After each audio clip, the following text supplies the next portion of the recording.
Hey guys, this is James and Angelo again, and today we're going to do our thoughts on the new Batman Year One trailer, which we both watched online a little while ago. Batman Year One is based off of the Batman Year One story, which is the canonical, basically origin story for Batman, and made by Frank Miller, and I think like early '80s. Put down accepted. So, long story short, we just saw the trailer. I'll post a link to the trailer in the description. But here's going to be really our thoughts on Batman Year One. So really just stop here, watch the trailer, and then... Come back. You done? You done? You done good, pig. You done good. So, now we're going to talk about the trailer. Long story short, I have a weird feeling about Batman Year One than most people were. I think it's a really good story, but it's not really a Batman story if you read it. It's really a Commissioner Gordon story. It's really about Commissioner Gordon kind of coming to who he is as a cop in really an ultra-corrupt Gotham where the police are corrupt and really nothing is there. And really him becoming a hero cop and kind of becoming friends with Batman. So I think it's weird that the trailer focused so much on Batman and really didn't seem to show anything about Commissioner Gordon. So it's only 12:24. So I think it's kind of interesting that the comic went into that direction. That the movie trailer seems to be like it's going to concentrate mostly on Batman, which was kind of my one thing I really liked about Batman Year One, and one thing I really didn't, is that it didn't really concentrate that much on Batman. It wasn't an analysis on Batman. It was really a Gordon story. So what did you think of the trailer?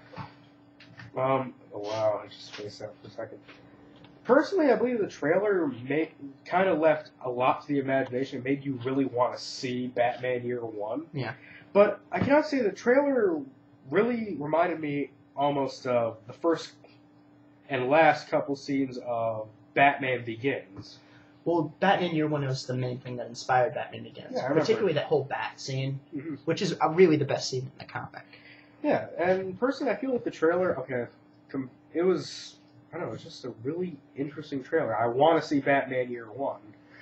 It seems like, it's kind of hard to explain, really. Well, what I think most about the trailer, and I think they kind of showed this well, and what I really liked about Batman Year One is that, Gotham City is not really this dark, gothic place yet filled with psychopaths. It really comes off as more of an urban city. I'd call it something more closer to, like, Detroit, or, like, a place kind of like a more urban, kind of run-down city that's kind of been kind of destroyed, has a lot of things building more of an urban city. Not really this gothic place we see yet. And I think it's really interesting because the trailer kind of made you see that it didn't kind of look like Gotham City in the trailer. Yeah, it really didn't. It looked more like it looked more normal than it usually does. Yeah, it looked more like, we both live in Waterbury. It even kind of looked like Waterbury at points in it, like a much larger scale of Waterbury.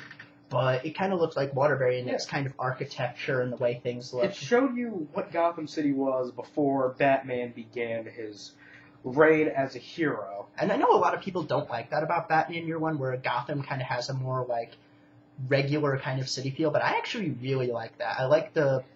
And I also love the police corruption stuff in Batman Year One, so I'm kind of hoping they have a good balance. I'm kind of hoping they show more Batman than the comic, but I'm really hoping that they still keep a lot of the Commissioner Gordon stuff in there. Because the Commissioner Gordon stuff was really interesting, and really the character arcs he goes through, and especially the relationship with his wife in it, because he cheats on his wife in the comic. Oh, wow. So, and really him having to struggle through that, and how he at times doesn't feel like he has much of a relationship with his wife. And I just think that stuff is really interesting, and really the point where he is asked to track down Batman, basically, but he is a hero cop, and really the only straight cop, like, in the Gotham PD. Not surprising. Yeah, so basically it's just kind of interesting how he's the only good cop, but he kind of feels like he now has to track down the person who he feels might be the solution to all of the problems for Gotham. See, I think for anybody who liked Batman the Animated Series, I think for anyone who liked it, this is actually going to allow them to see the animated Batman in a new light. Yeah. The reason why is because when you look at Gotham City before Batman, you see this more natural, normal city with a slightly lower crime rate with less psychopaths. Yeah.